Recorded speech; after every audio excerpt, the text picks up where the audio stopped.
Bonjour à tous. Je vais essayer de vous parler alors de la sieste, non, sieste tardive, de programmation orientée-objet, d'interface et de stratégie pattern. Un petit peu de défi. Je vais commencer par une présentation, même si on se connaît un peu tous. Je travaille pour la société Yolas, qui a été fondée en 2022. Il y a une autre société qui est une société sœur, hein, plus ancienne, qui s'appelle Phalanx, au sein d'un même groupe. Globalement, c'est la même équipe. On bosse ensemble. Il y en a qui sont basés du côté de Nantes, à Berthoud, et nous, à Grenoble. Euh, Trois dans le coin, enfin, deux et demi. Moi-même, Jérémy, qui bosse cette licence, et Emmerich, qui est apprenti, qui bosse chez nous depuis septembre. C'est lui, n'importe, septembre. Voilà, pour les présentations. Qu'est-ce qu'on va essayer de faire? Enfin, qu'est-ce que moi je vais essayer de faire et éventuellement de vous faire comprendre, nous sentir, etc. On va faire une passe sur ce que sont les interfaces sous LabVIEW, qui sont intervenues dans la version 2020 de LabVIEW. Essayer de se poser la question pourquoi est-ce qu'on pourrait les utiliser, à quoi ça sert ces machins-là? On peut faire un bête héritage, on l'a toujours fait jusqu'à maintenant, à la limite on peut faire que ça. Et puis de regarder un petit peu un découpage, on parle de stratégie pattern, il y a en fait une notion qui est derrière qui est assez intéressante. On verra qui est un découpage entre l'intention, je puis dire, et la partie exécution. Globalement, ça reflète mon petit bout de chemin à moi, à jouer avec des interfaces. Dans un premier temps, avec de l'Actor Framework, puisque ça paraît en 2020, ça nous a globalement beaucoup soulagé dans les développement avec l'Actor Framework. Mais je vais le laisser de côté, volontairement.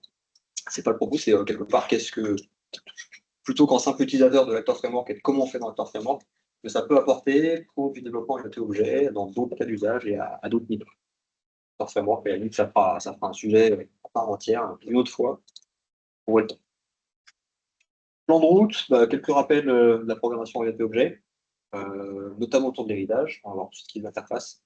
Un premier cas d'usage autour d'un truc que j'ai appelé Only Tree, une foireuse, c'est pas grave, pour faire de l'affichage pour un arbre. Et j'ai pas dû terminer mon truc, il y a un truc après qui vient autour de stratégie pattern. Terminer les slides, presque. Si je vous parle de programmation orientée-objet, à qui est-ce que ça parle? Qui est-ce que ça parle absolument? Ouais. Alors, à qui est-ce que ça parle? À qui est-ce que ça parle pas du tout? Pas dans l'autre sens, en fait. Tu mens. Ok. Donc, si je vous fais. Désorienté objet. C'est désorienté objet. Ça me va. Donc, la distinction entre une classe et un objet, ça, vous êtes fait au clair avec ça ou pas? La classe, globalement, c'est le type, la définition, la structure de ce qu'on va manipuler. L'objet, c'est l'instance d'une classe. Donc, j'ai pris un bête exemple en disant une classe qui s'appelle animal. Hein, on va revenir sur des exemples ultra basiques pour un objet. Je n'avais pas moi-même beaucoup d'imagination, donc je vais taper des exemples existants. J'ai un animal, je vais pouvoir lui donner une propriété qui est non, et puis je vais lui demander de faire un peu de bruit, ça pour après. Et là, je vais en instancier deux. J'ai une définition et je vais me retrouver avec deux animaux. Ça s'appelle Rentemplant, et l'autre qui s'appelle Garfield. Deux instances, les objets, les objets et les classes. Ça va? Pourquoi on s'embête avec ça? Parce que c'est trop stylé aussi. Alors, parce que c'est trop stylé, c'est une réponse, mais ok. Toute idée, non? Architecture plugin, quand même. On peut aller jusque-là, oui. C'est pas toujours marrant avec la vue, mais oui, on peut. On peut faire d'autres animaux. Ouais. SLC. Ouais, c'est qu'on parle de programmation orientée objet, on va très vite en fait parler d'héritage. En bon feignant qu'on peut être, si je peux définir des comportements qui sont globaux à plusieurs types d'animaux, je vais le faire une fois plutôt que de répéter du code. Ou plus exactement, on peut le prendre aussi dans l'autre sens, si j'ai plusieurs animaux, plutôt que d'avoir une espèce de gros machin monolithique avec plein de cases qui va traiter le cas du chien, le cas du chat, le cas du poisson rouge, et le jour où je rajoute l'éléphant, je remodifie. On peut avoir une sorte de découpage logique. L'objet est partagé plus courant. Ça peut être à l'image d'objets de la vie courante, des objets qui ont pouvoir, qui sont complètement abstraits d'ailleurs. Avec dans l'idée, la grande idée moi, que je retiens derrière, c'est de définir ce qui a besoin d'une spécifique au plus proche de là où on en a besoin. Ce qui est commun, je le fais une fois dans la classe parent, les animaux vont avoir un nom. Alors, quel que soit l'animal, j'ai décidé qu'il y avait un nom, un petit prénom. Et puis spécifiquement, ce qui doit être au niveau d'une classe un peu plus large. Dans la vue, quand on va venir créer une méthode, typiquement, apercevez quelque part là-bas, non. Ici, j'ai un truc qui ressemble à une méthode. Hein. Quand on est dans une classe, on a ces petites icônes qui changent un petit peu d'ailleurs, qui tombent en bleu. J'ai un truc qui s'appelle Make Some Noise. Je ne suis pas sûr de ma traduction de cri de l'image en anglais. Make Some Noise, ça ira bien. Et on va pouvoir créer des méthodes au niveau de notre classe. on a deux templates à partir desquels créer des méthodes dans une classe au niveau de la. Il y en a un qui est statique, qui peut être défini au niveau d'une classe parente et utilisé depuis les classes enfants. Schématiquement, on va prendre le cas par défaut. Et on peut faire un dynamic dispatch, forme dynamic dispatch. C'est ça qui va être derrière le mécanisme d'héritage. En gros, je définis une méthode, quelque chose qui va être fait sur mon objet, et elle peut être surchargée au niveau des classes enfants par les overrides, donc pour être complétée. Concrètement, dans ma classe animale, j'avais dit, tiens, qui s'appelle make some noise. On peut deviner si on tire le fil que le chat il va faire un truc et que le chien il va faire autre chose. Très schématiquement. Donc, comment je fais un override? Je vais faire, par exemple, je vais attraper ma classe 2 que j'ai instanciée entre temps. Je vais faire un clic droit, new, je vais chercher new VI for override. J'ai manqué une étape que je vous remontrerai tout à l'heure. En gros, entre temps, j'ai défini que dog héritait de ma classe animale. Donc, comme elle en hérite, et que make some noise était défini comme étant un dispatch, je peux la surcharger pour override, et je peux surcharger le make some noise. Donc, je suis là au niveau de ma classe chien. On va se retrouver avec un connecteur qui est HEV. En fait, c'est ça qui traduit le fait qu'on soit en dynamic dispatch. Contrairement au connecteur plus classique qu'on va avoir. Hein. On retrouve à ce niveau-là. Quand on est dans une classe, si on fait un clic droit sur le connecteur, on peut aller récupérer. On a classiquement trois types de connexions, le required, absolument obligatoire, recommandé et optionnel, voilà, trois niveaux. Il y en a un de plus qui apparaît avec les classes, on va définir le connecteur comme étant celui d'un dynamic dispatch. Et lors de l'exécution, la view va se dérouler d'aller chercher la bonne implémentation à la volée. Si je reprends mon bout de code de tout à l'heure, j'ai remplacé les deux constantes d'objets qui sont là. J'avais deux fois animal. Là, j'ai typiquement un chien, un chat. Ça fait toujours en templant Garfield. Au passage, Cola, il y a quelques temps pour des objets. Là, j'ai un accessoire qui est un bête village, je peux aussi le retrouver. C'est le même code qui est derrière, hein, sous forme de propriété.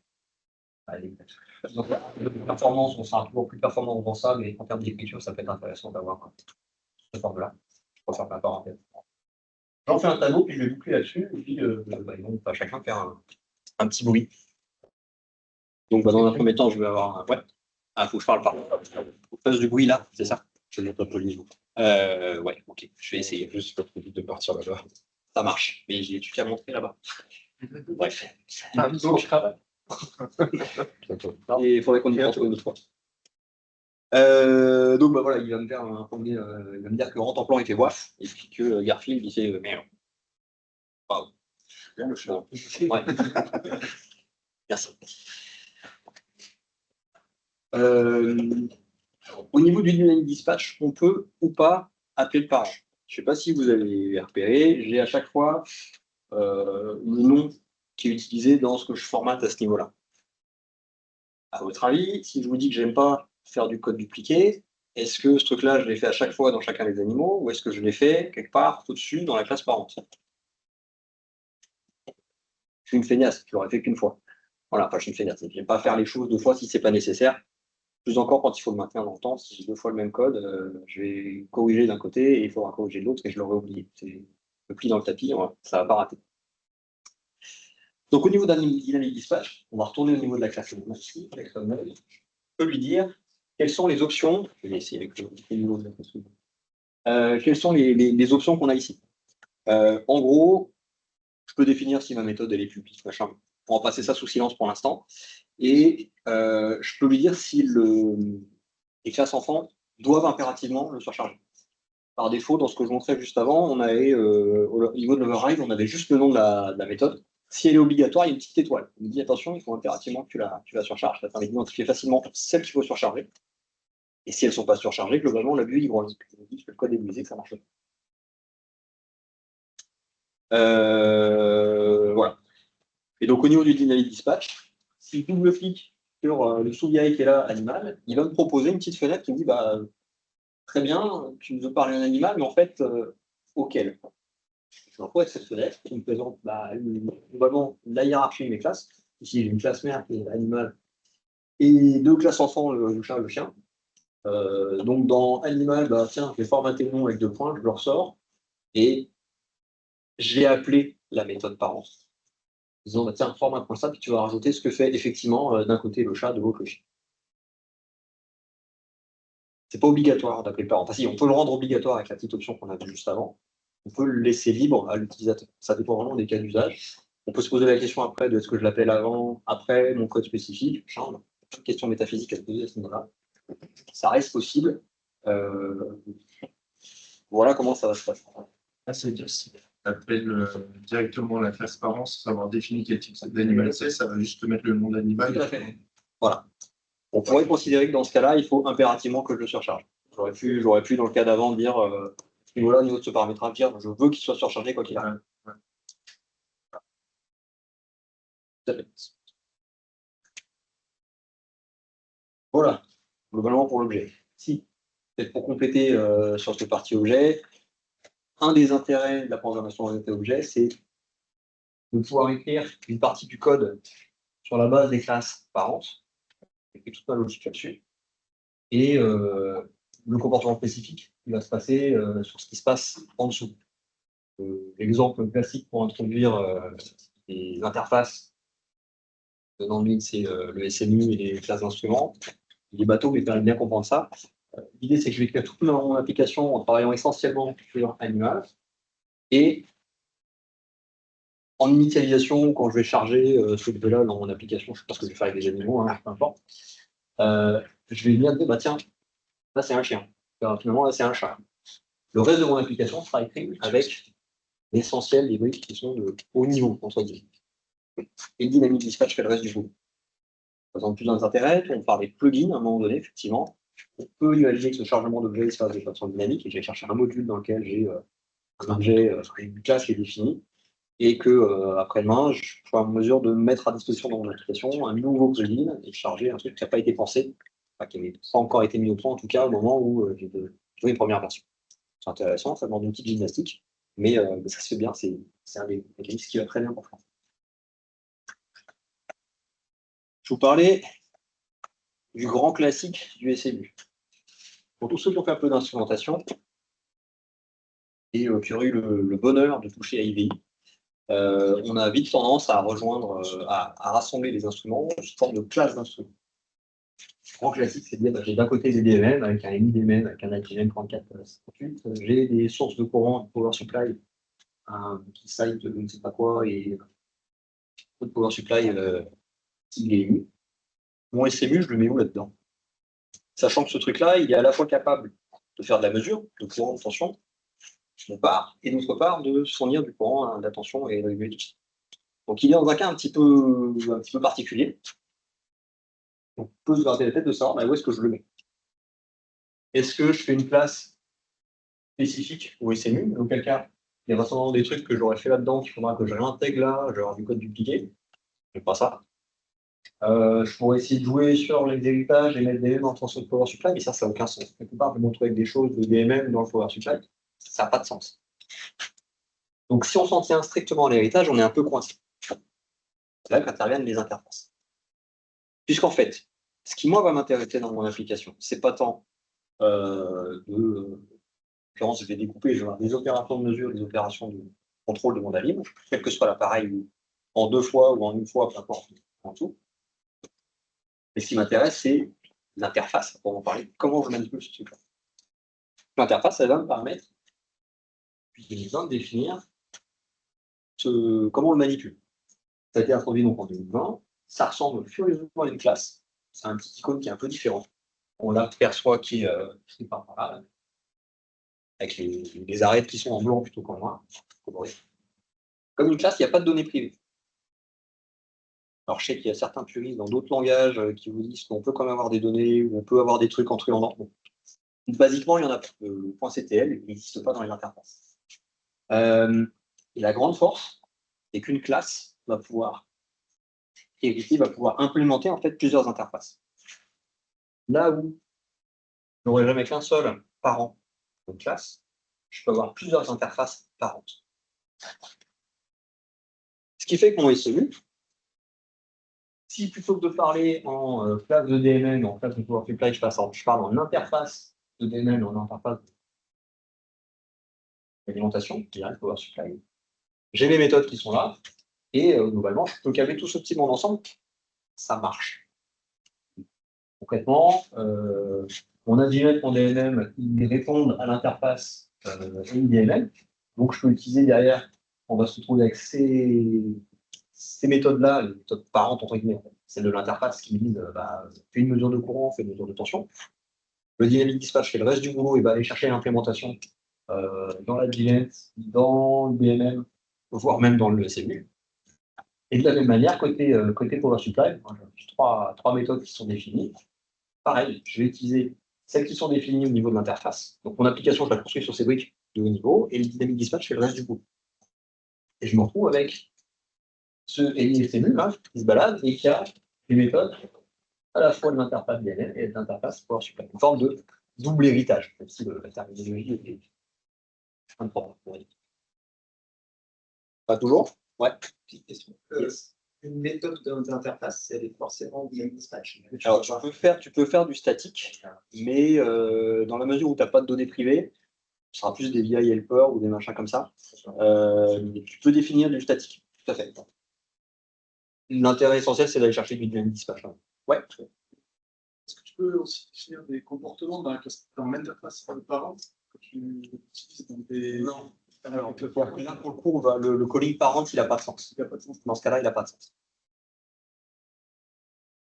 Oui, je pense que non, je ne sais pas. J'ai jamais vu. Tu me mets le doute. J'ai pas essayé, mais. En regardant mon code, alors je crois pas. Non, non. Je te Tu peux mettre du code. Bah, tu peux le mettre, mais de toute façon, il ne sera pas utilisé. Ça ne sera jamais la peine. Ça me semble pas. Moi, elle est là pour définir les. L'interface.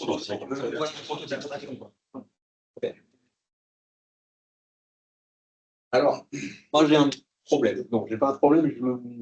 Donc je clique un peu à chaque fois qu'on parle d'héritage, et notamment dans les boîtes de dialogue, on parle de parent interface, ça va encore.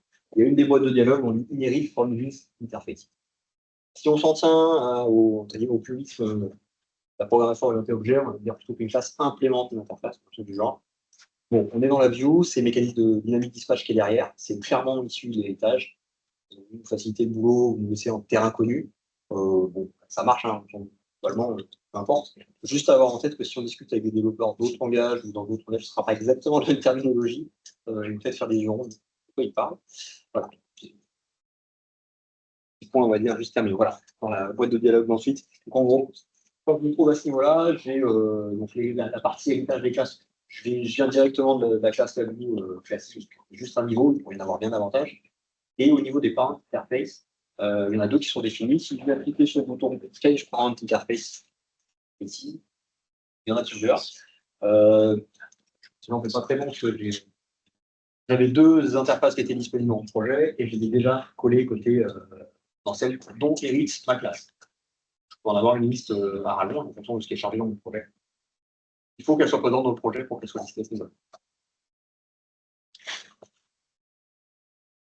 On va également pouvoir jouer sur les paramètres des items, donc un peu comme dans la classe. Hein. On va y retrouver le côté. Dans la classe, on avait la possibilité de forcer la surcharge par-dessus. Par défaut, dans une interface, quand on a une dispatch, il va être en descendant. Les classes enfants doivent impérativement le surcharger. Donc, on peut éventuellement le décocher et se trouver avec quelque chose qu'on peut ne surcharger que de façon optionnelle. Je l'ai fait un temps. Bon, globalement, quand je fais une interface, moi j'ai tendance à vraiment l'utiliser à fond. D'autant que si la surcharge n'existe pas, le code est brisé. En fait, c'est un bon moyen quand on met à disposition une interface pour d'autres collègues ou qu'on construit quelque chose qui va être complété par d'autres, de bien indiquer ça, tu n'as pas le droit de charger. Il faut que tu définisses. Il faut que tu définisses une implémentation. Voilà. Et puis, je vais revenir à un premier cas d'usage qui était classe va s'appuyer sur une interface à terme qui s'appelle un linkly. Dans le cadre d'un projet, j'ai eu besoin d'afficher plusieurs collections de choses sous forme d'un arbre d'objets. Donc globalement, à un moment donné, je me suis dit, bon, j'ai des jeux de fonctions, je vais les utiliser, je vais faire une classe. Déjà, pareil, je vous renvoie à la présentation de Nicolas. Est-ce qu'il faut faire une classe? Moi, j'ai tendance à répondre oui.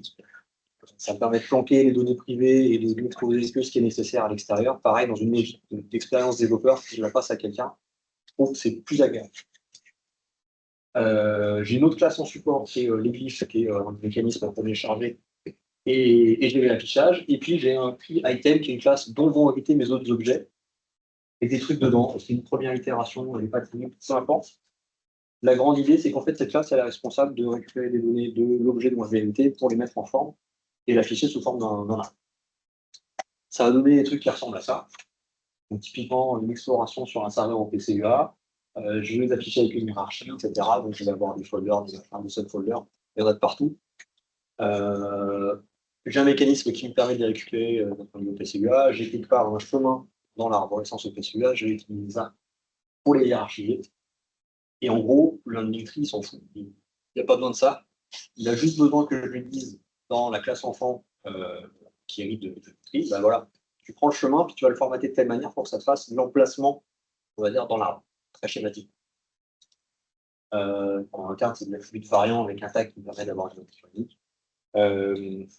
En gros, pour faire rapide, je débrouillé que l'identifiant il soit à l'image, le tag de l'arbre, du contrôle tree, qui soit à l'image de l'arborescence dans l'arbre. Ce qui fait qu'en fait, en les prenant dans l'ordre avec les attributs de variants, je peux sortir tous les attributs de variants, ils sont classés dans l'ordre et je peux tout ça prendre un tableau. J'ai oublié de prendre la capture d'écran qui va bien, mais quand on travaille avec un contrôle tree, il y a plusieurs moyens de l'éditer. Je vais aller au plus simple, au sens où je passe directement tous les tableaux, tous les éléments sous forme avec les indentations qui vont bien sous forme d'un tableau. J'ai plus le nom de la méthode en tête. C'est dans l'édit. Donc ça marche, c'est cool. Ça me permet de le réutiliser. Il faut juste qu'à chaque fois, j'ai un objet, une classe qui hérite de mon tree element et dans laquelle je vais faire, je vais me débrouiller de formater les bonnes infos pour que ça passe sous la forme d'un arbre. Ça bien. Bon, ça marche. Sauf que les objets que je vais afficher, ils vont peut-être avoir une utilité, c'est-à-dire métier. Typiquement, mon item au PC, là, peut-être je vais l'utiliser ailleurs dans mon archive, et peut-être il va lui-même avoir une arborescence et des parents et des enfants et tout ce qu'on veut. Si je veux utiliser autre chose, typiquement, on ne voit pas bien sur l'écran, mais globalement, j'avais un truc qui concernait de la configuration. Je pars un fichier de configuration et je veux pouvoir afficher la conf de façon graphique sous la forme d'un arbre pour pouvoir le développer.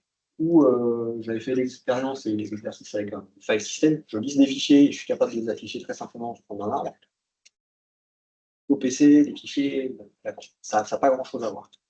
Et que tout ça, ça arrive du même tree item, c'est peut-être un peu dommage. Par ailleurs, comment ça se passe ouais, voilà, c'est ça. Et en fait, voilà, tous ces objets ils sont de toute façon manipulés dans un premier temps dans un contexte métier, de mon application, plus que pour de l'affichage. L'affichage sous forme d'un arbre, c'est un complément, c'est juste, je vais mettre une facilité pour ça. Finalement, l'interface est tout trouvée. Ma classe Linktree qui me permet de gérer mon affichage et mon machin, plutôt que de traiter une classe parente, elle va traiter une interface. Mon interface, elle va être relativement simple. Un truc qui s'appelle Element. Donc là, c'est le outil ouvert pour apparaître. J'ai 3 éléments, j'ai un getElementPath, getElementTag. Et le item to add, ça va être celui qui va me permettre de boucler sur la liste d'éléments et constituer le tableau qui va bien pour balancer tout ça vers le contrôle. Donc une sorte il va se débrouiller de finir du code, tout un tas de trucs. Et c'est faciliter la réutilisation. Avec cette méthode-là, quelque part, le contexte métier, par exemple, ici, c'est mon JSON element. En gros, je viens piocher des données dans un fichier JSON avec plein de trucs qui se retrouvent dans un tableau, qui vont avoir une arborescence, pareil. Je vais récupérer des notes. Et ça va ressembler à ça. Quelque part, ça, c'est mon contexte métier. Dans mes nœuds JSON, je peux avoir aussi un truc qui s'appelle serveur. Je ne veux pas l'afficher. Pas grave.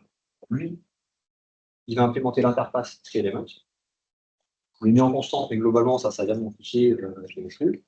Voilà ma classe Linktree. Là, j'ai récupéré des symboles pour avoir des petites icônes qui vont bien, c'est du cosmétique, on va dire. Je les positionne dans mon. Je viens de cliquer sur mes éléments pour les charger. Je fais mon affichage. Hop. Merci, bonsoir.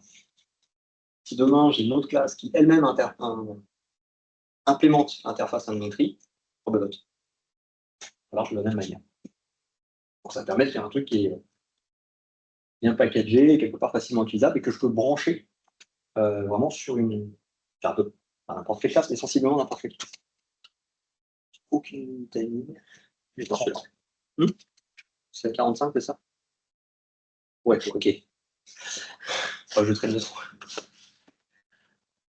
Puis on vient à se poser des questions de comment je découpe, et notamment, j'en suis venu en travaillant sur des wrappings d'ActiveX et de .NET, à me dire qu'il y a peut-être un truc à jouer sur la gestion des callbacks. Le stratégie pattern, alors, j'invente rien, hein, c'est un concept qui existe depuis longtemps. Il va se découper comme ça dans la littérature, il y a un contexte, donc ce soit une voiture par exemple, la stratégie freiner, s'arrêter. Il y a une interface qui est la pédale de frein, on peut avoir différentes implémentations. Le frein, il y a le frein avec ABS, il faut y avoir par la portière quand on n'a plus rien, une voile ou un aérofrein, je ne sais pas, ce que vous voulez. Et globalement, on va avoir différentes stratégies. Je ne suis pas là pour juger de l'efficacité de la stratégie, c'est pas le propos. Mais voilà l'idée. Si on reprend, si on essaie d'en faire un parallèle, j'ai mon MMQ, je veux afficher un élément et 3, 2, 3, 2. Je vais mettre quelque part en dessous de la vidéo. Le grand principe qui est derrière, c'est de séparer l'intention de l'exécution. Qu'est-ce que je veux faire? Et typiquement une interface. De comment on le fait. Et ça va dépendre de la classe qui implémente ce truc-là. Quand j'avais mes différents trucs dans le tree, mes données autour de mon nœud au PCUA, j'ai un certain nombre de données qui sont propres à mon nœud au PCUA. C'est à partir de ça que je vais construire comment je le représente dans l'arbre. Si je prends les données qui correspondent à un fichier ou un dossier dans l'autre classe qui est Track System, j'ai d'autres informations que je vais formater d'une autre manière, mais toujours pour arriver à un arbre. Voilà, donc dans ce que je présente ensuite, c'est une idée là. On va plus le formuler autrement, je devais être fatigué, mais j'ai pas revu. Globalement, voilà, j'ai échangé, on a pas mal bossé avec, on a pas mal échangé avec Loïc aussi. Là-bas derrière, qui avait fait des choses autour d'un wrapping.net et qu'on a perpétué, j'ai aménagé. Les canons du genre recommandent effectivement ces 3 niveaux, contexte, stratégie. Dans ce qu'on a eu l'occasion de regarder, de faire, on s'est limité à 2. Le contexte, on n'est pas trop. Bon, je vais dire, c'est du détail. À titre d'exemple, et pour regarder un peu à quoi ça peut ressembler, je suis allé m'appuyer sur un truc qui a été rappelé par Javier Ruiz, de Chefikai à l'époque, voilà, et qui wrap le process du point de vue du système. La grande idée derrière, c'est de dire je suis capable de surveiller en direct ce que me renvoie la console. Par exemple, la console, tout autre process qui serait susceptible de me renvoyer une sortie standard ou une erreur standard. Le wrapping existe, ça marche super bien. On va le faire tourner à des problématiques de caractère français éventuels. Et globalement, il implémente d'ores et déjà une redirection vers des événements LabVIEW. Et ça, bon, allez, je tiens un œil là-dedans. Bon, si c'est ça. Tac. Je vais essayer de faire un truc comme ça, parce que si je vois pas ce que je fais. Dans la tenante. Oui, c'est ça. Ah, oui, ce serait trop facile sinon. Sinon. Alors, est-ce que je vais arriver à faire ce que je veux? Je vais rentrer par-dessus, ça va être génial. Bon. J'ai pu lancer la vue plus tôt, dommage. Peut-être quelques fois. Console.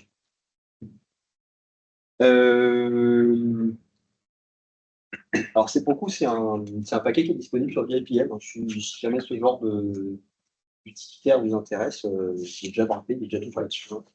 On peut le écran. Ah, ouais, et je vais refaire le partage. Ouais, après, je fais le partage parce que je trouve ça à sauter. Ouais, mais tac. C'est bon? Ouais. Ok. Alors, la classe, elle se présente comme. Non. Excusez-moi, parce que forcément. Oui, je suis. N'importe. Hop, on va les prendre un billet. Ça, c'est les exemples qui sont fournis. Enlever ça. Hop. Voilà. Si je l'exécute, en gros, je me retrouve avec un CMD qui est déclenché en arrière-plan dans un process. Ça va finir par arriver. J'ai rien qui sort. C'est vrai, c'est l'effet démo. Oui, ça va être l'effet démo. On va laisser un instant. Ça. Paf. On va faire ça. Sur le bon, ouais, 40, on est calme. On retourne.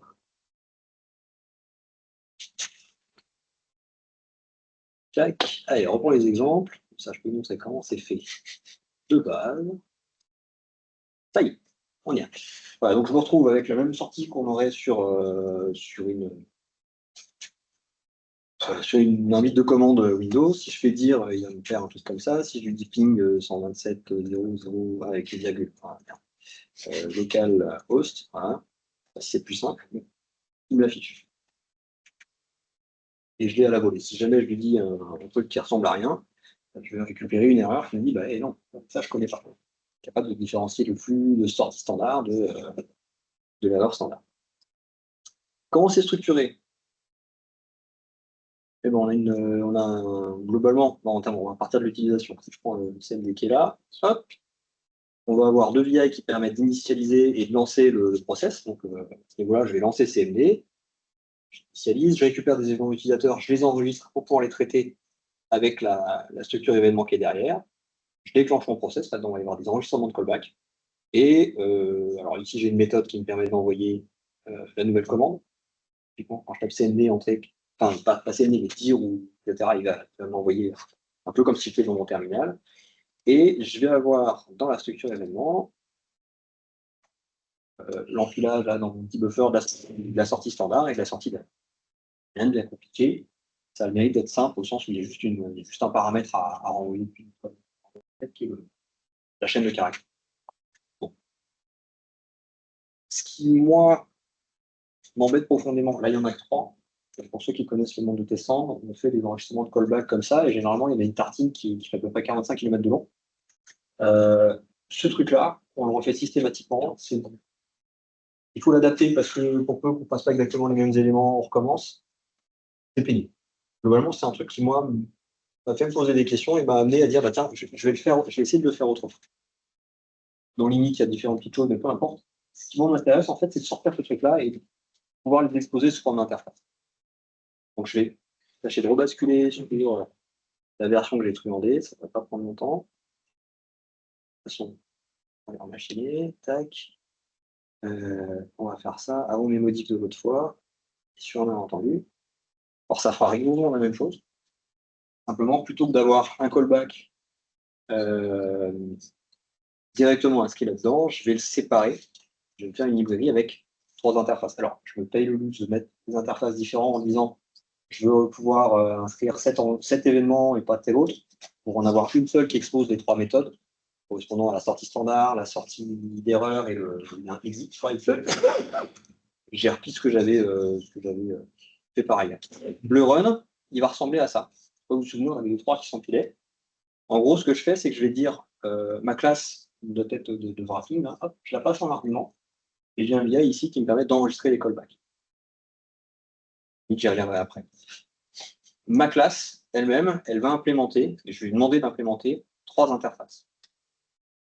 Si je prends les propriétés, je vais aller retrouver ici ce qui est héritage, inheritance, et j'ai 3 interfaces qui sont listées là. Process de points, process point. Process de points, parce qu'on est dans la. On est dans la lib process et error data replaced, etc., etc. Et dans ces différents éléments, le data reset, par exemple, pour la sortie d'erreur, j'ai 3 fois rien dedans. En gros, j'ai ma classe, j'avais initialisé en amont. Dans le create, on initialise un événement utilisateur, je récupère ma data, je le pousse, merci, bonsoir. J'ai fait un copier-coller du code existant, j'ai juste redispatché les trucs. Le contrôle de l'existence de la référence, globalement, on aurait pu s'en passer, je pense, mais peu importe. Fail relativement simple. On a un autre événement qui est encore plus basique, qui est le exit. C'est même pas d'argument. Je reçois l'événement exit. Je vais juste fermer. Donc, je vais juste lui renvoyer l'événement utilisateur qui correspond à ça. Et puis, le run, je vais m'appuyer effectivement sur ce VI-là.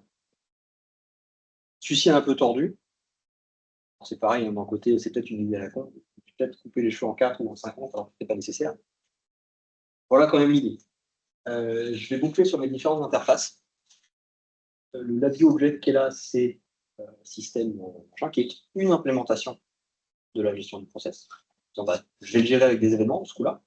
Demain, si je veux le faire avec une file d'attente, je le gérerai peut-être autrement, mais ça ne changera pas. Je vais juste changer l'implémentation de ce qui est en quelque part la gestion de ces événements-là, c'est fait une bonne fois. Donc, je teste la possibilité de me faire un downcast. Un downcast. J'essaie de voir si globalement, la classe que je passe en entrée, elle est compatible, elle implémente l'interface. Si je prends une erreur, je n'ai plus rien à faire. On s'arrête là et surtout, je ne garde pas la référence de la callback que je n'ai pas enregistrée. Et sinon, je vais rentrer dans un petit BI qui est lui défini dans la classe output. Donc en fait, c'est un petit côté code de singe, pas très malin, hein, mais globalement, on procède, j'enregistre un callback et elle aura pour mission de faire le transfert vers une méthode d'interface. Ah, merde. Perdu, c'était le E que je cherchais, pas le R. Hop. Voilà. Je récupère mes données, je lui passe. Toute cette mécanique avec les callbacks, un peu pénible, je la fais une fois et normalement je l'oublie. Si demain je travaille avec des files d'attente pour alimenter la sortie, que je mets ça dans un fichier, que quoi cause, je ne suis pas fortement lié avec cette implémentation événement, qui est par ailleurs très bien, hein, et ça me laisse un moyen de l'écouter.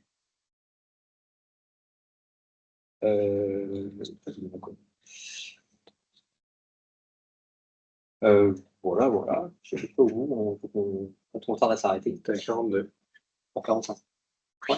Bon, on va s'arrêter là. Bon. On va refaire ça. Ah oui, les deux écrans, il n'y en a plus qu'un, c'est pas plus tard. Voilà. Allez, peut-être une petite conclusion, histoire de, et puis voilà. Non, toujours parti. J'ai envie d'en mettre partout. Côté Teams, c'est pas bon, mais pas très. J'arrive. Allez, décidément. Et voilà. On va faire ça comme ça.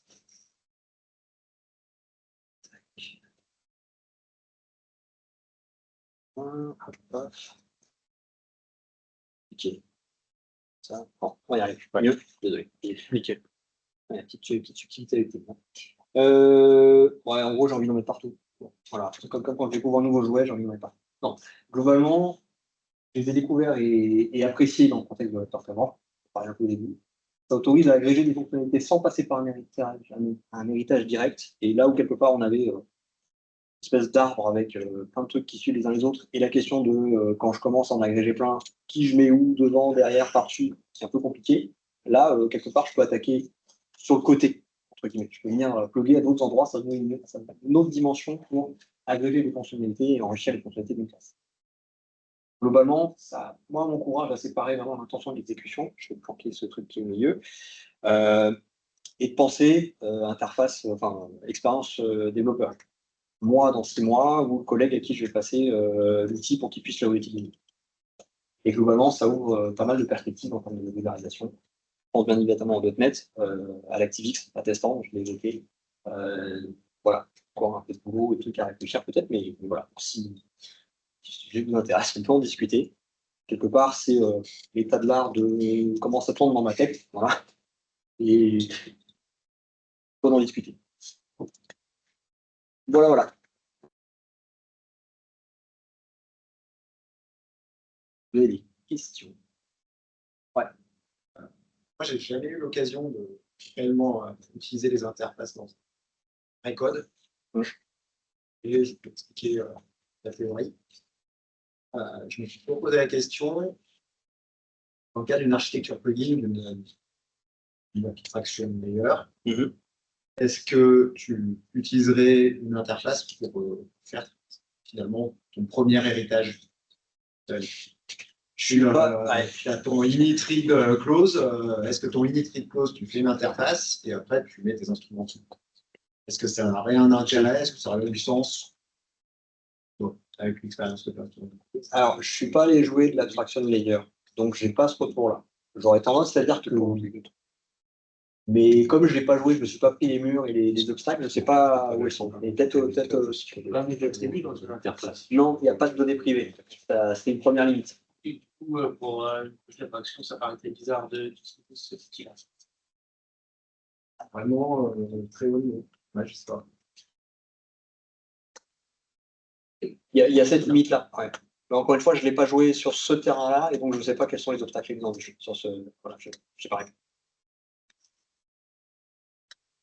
Après, ouais, ça, pour la HL, ça marche. On a fait une HL pour des projets. Et effectivement, le cas du SMU ou des instruments qui sont un virtual bench de chez Eni, c'est pas SMU, c'est 5 instruments dans un seul. Donc, du coup, on a le cas où la centrale Agilent DAC, là, chez nous, il fait plein d'instruments. Et finalement, on a mis des interfaces en place justement pour la HL, parce que sinon, on duplique tout partout. Et, et tu perds la notion d'HL, puisque tu as tout dupliqué, du coup, tu perds l'héritage, et du coup, tu perds tout l'intérêt. Mais en réalité, sur une HL, il y a l'exemple du SMU qui est très bon. Mais souvent, c'est plutôt le SMU, parce que c'est vraiment un instrument qui, par nature, est la combinaison de deux instruments.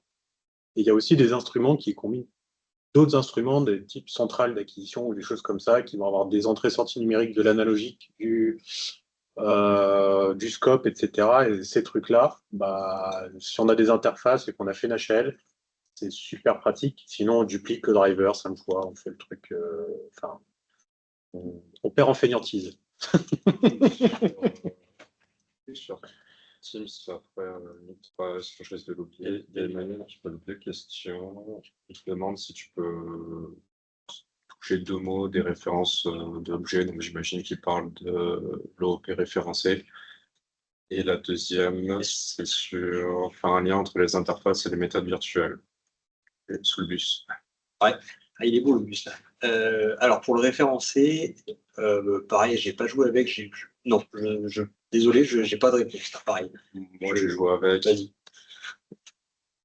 Bon, on peut s'en passer, on y gagnera à s'en passer. Il y a Olivier qui a un grand sourire. Vas-y, Olivier. On peut s'en passer. On peut s'en passer. Ça, c'est notre débat. C'est le fait de faire du référencé. C'est plus dans le contexte interface, la question. Non, je pense que c'est quand tu faisais ton topo sur l'objet, elle arrivait très tôt, cette question. D'accord. Ah, ok. Ouais, non, c'est leur contexte interface pour moi la question. D'accord, ok. Alors, oui. la dernière sur les méthodes, sur l'interface et les méthodes virtuelles, oui, ça doit être les interfaces. Et la première sur les références d'objets, je pense que c'était quand tu parlais d'objets au global. D'accord, ok. Ouais, bon, ça. C'est ça. Donc, bon, on a un peu de vie dans la salle sur les interfaces, sûrement sur les références d'objets. On a essayé, puis je pense qu'on y reviendra. Alors, si, il y a quand même un point spécifiquement pour les callbacks, c'est un truc dont on a discuté. Les méthodes d'interface que j'expose, il n'y a aucun connecteur de sortie. Parce que les événements qui sont exposés dans la callback, il y en a quelques-uns qui proposent une sortie quand on génère le VI callback, mais pour la plupart, ils sortent rien. Donc, soit je fais avec je peux l'initier avec un dynamic distance 1, 2, 3, un template dynamique, et je vais mettre la sortie comme tout le monde. Sauf qu'en fait, ça va inciter le développeur à dire tiens, c'est bon, je peux repousser des données dedans. Mais non. On est avec une callback, c'est un bout de code qui va être exécuté je ne sais pas quand, et sur la base de données qu'il faut que j'ai préparé en amont. C'est pour ça que j'ai une référence d'user event dedans, ou de queue, de je ne sais quoi, il faut l'avoir mis en avant. C'est pour ça que volontairement, je ne mets rien en sortie. Parce que de toute façon, je ne pourrais rien sortir au sens du flux de données. On sort du flux de données classique. Donc il y a un point d'attention là-dedans, c'est les callbacks globalement. Donc si on fait du référencé, on peut commencer effectivement à imaginer repasser des données. Ouais, ça reste joueur, il y a des problématiques de durée de vie, des références et des machins qui est toujours marrant. Si on peut s'en passer, c'est bien, finalement, juste de se mettre sur des queues. Quelque part, ce truc-là, il permet juste de faire la bascule, la passerelle entre je travaille je prends du callback et du machin pour faire la passerelle entre le monde .NET et je me ramène dans du flux de données à la LabVIEW classique et je fais ce que je fais.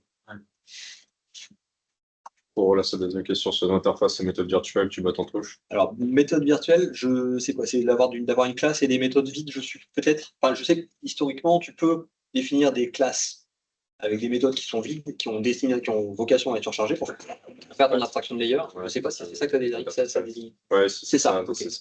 C'est sensiblement pareil. Le seul, en fait, la grande différence entre les deux, ça va être de dire soit je travaille sur une classe, et auquel cas, mon héritage, j'en ai qu'un en dessous et n en dessous.